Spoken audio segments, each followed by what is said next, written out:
I'm Michael Daubert. I am the Chief Creative Officer for Phaserlock Interactive. My partner John Nagel is our Chief Technical Director, and I had joined the Game Jam, which Valve brought to Austin in May, and we brought a couple friends together and we're locked in a warehouse for 48 hours to come up with a game for the brand new virtual reality system called the Vive, which no one had their hands on yet, and everyone was talking about it. So we were really excited about it. We'd been in the game industry for over 20 years, but I'd kind of stepped out for a while and we're doing different things. But the Game Jam itself was what made us really jump back onto the gaming side, because we got our hands on the Vive system. We got to see what this thing could do, and with our past experience, we were able to create something from the ground up that really took full control of the immersive experience that not only VR gives you, but that the full room scale that the Vive allows you to have. We walked in there and we kind of had an idea of what we wanted to do, but because we kind of stacked our deck with our team, as all of us were industry veterans, and we put something together that we knew we weren't just trying to create an experience. We wanted to make a game.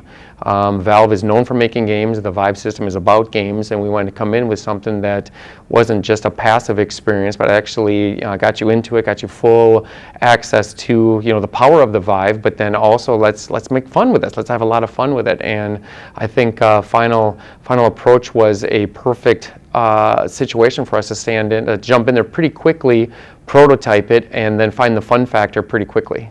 So final approach, you start the game, you're at a large full-scale room scale that you have an island in front of you, and you've got a runway, but you've got planes circling you, and you are the flight controller to bring those planes down.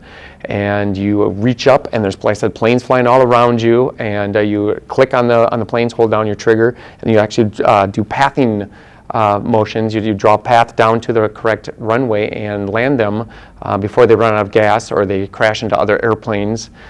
We also have obstacles that you have to avoid, which are the thunderclouds that will strike the airplanes, and then they'll catch on fire. Now you need to bring those down sooner than the other planes.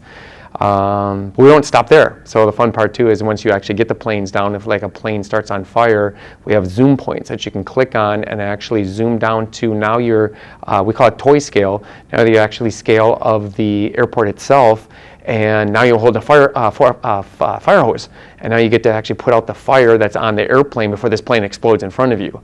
But it's that large scale to toy scale mode that really creates a compelling experience, because not only are you controlling the skies, but you're actually helping out with the airport itself and the one-on-one missions. I mean, I think we've all played flight control, and we feel it's an honor that people are comparing us to that, because we wanted to create something, like I said, that was going to be able to use the whole VR space. So we wanted the sky and we wanted the ground as well.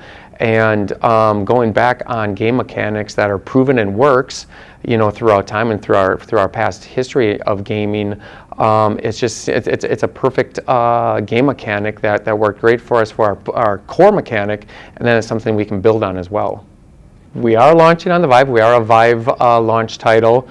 We've got a lot of work to do still ahead of us, but we built a core team of industry veterans. So because of our past experience, we're able to pull people with 20 plus years experience that it didn't take long to convince them of what the game was, but the minute we put the Vive system on them, they understood what we were doing. They understood where this could be and what the possibilities of the final game can be at the launch of the Vive. So we're really excited. We're focusing on the core mechanics of it, and we want to deliver a solid experience for the players. But then also, we're not ending at launch. We are continuing. So we will have DLCs past that, and we'll be able to continue the experience for the players. Listen to the community, see what they like, see what they don't like, but then absolutely deliver more on top of that. The kind of the late launch of the Vive and the delayed distribution We are a little bit worried, but we've also sat back and said, well, we got a little more time then to polish. We can add more to the game experience itself. If we don't feel that this game is ready to be at launch, we're not going to be there. We want to put out a solid game. We want to put out something that the fans, that the public is going to be able to embrace, and they're going to really look at this as it goes, wow, this is a brand that I could see going for a long time. We want to give that experience. We want to give a compelling experience for the VR side, because we want VR to succeed. We want everyone to be able to jump into this and go, why don't I have a Vive, you know? What else are we working on? There is nothing else we're working on. We are 100% focused on Final Approach. We are building this up as not just a game, but as an actual IP.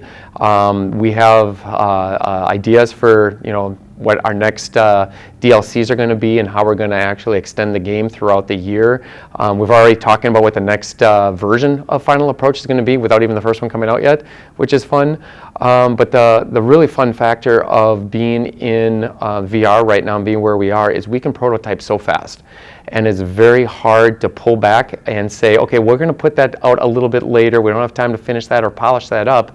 But because we can prototype so quickly, we've got buckets full of gameplay that we want to be able to keep adding on and extending the life of the IP itself. So we're excited about what we're going to launch with, but we're not done. We've got quite a lot more to go, and we're going to be out there at the launch. So Final Approach was initially built for full-scale VR, and we built around that. But then we're also working with Oculus at the same time to make sure that we can deliver that same experience, you know, on the Oculus when they come out as well, because of the power of their